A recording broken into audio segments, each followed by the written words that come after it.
Here I've driven in 2 tent pegs.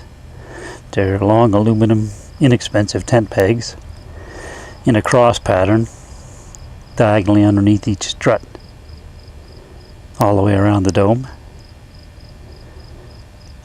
You can run a line between the 2 pegs over the strut, sort of maybe in a figure 8 configuration. Might be necessary, might not.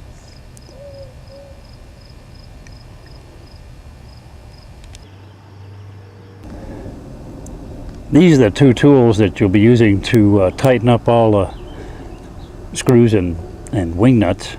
You'll notice the tool on the right's handmade, and this is a special tool to grab the wing nuts.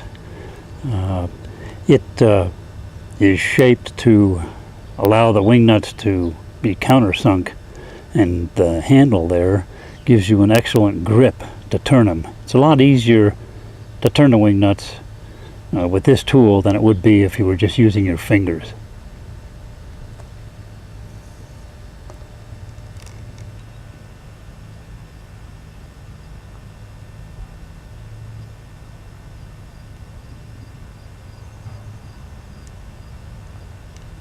This is where the dome is stored, and so it's just a used truck box.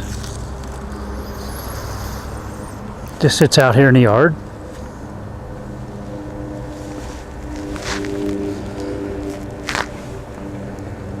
You'll have to pardon the street noise, the airplane noise.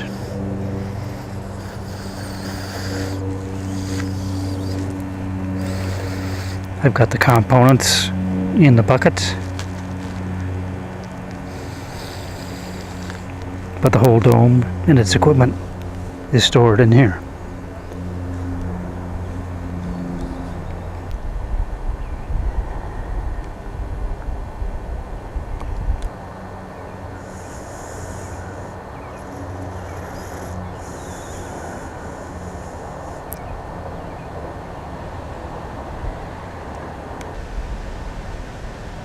Here you see the buckets I use to carry the stuff in the dome to keep it all sort of together and organized.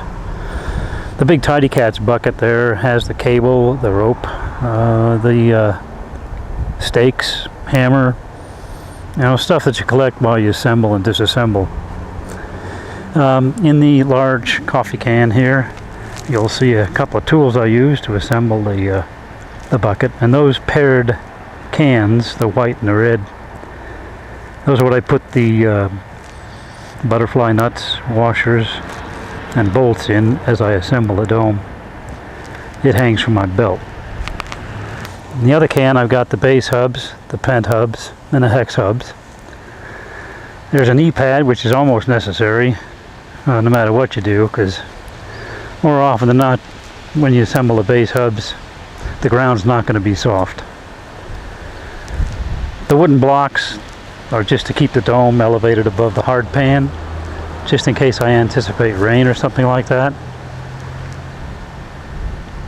You can see I've got the little container there with the screws and the butterfly nuts there together. In the little vial I've got the lock washers, because they're little devils to get out of the bucket. That's why I've got the 2 containers right there.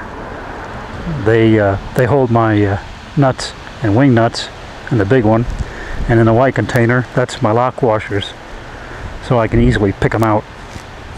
Otherwise, if you put them all in one can, the lock washers tend to sink to the bottom, and you have a devil of a time getting them out.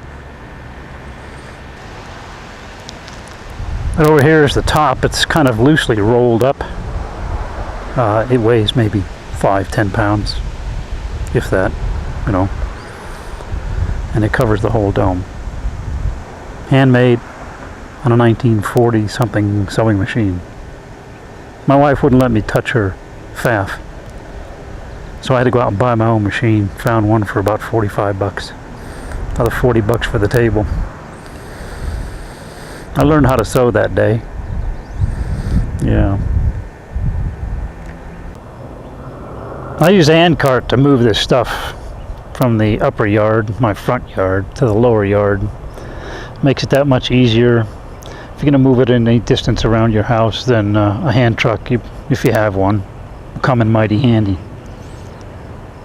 The bucket kind of keeps all the struts in line, so you can tie them onto the hand truck. So in 2 trips with a hand truck, instead of 10 trips or more without the hand truck. And that's just me. I'm here by myself, so I'm the only one that has to move this stuff.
So there you have it.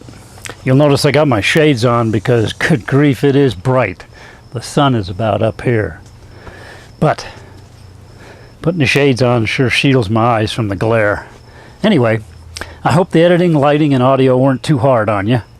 If you build one like this, you'll no doubt think of changes, improvements, or modifications as you go along.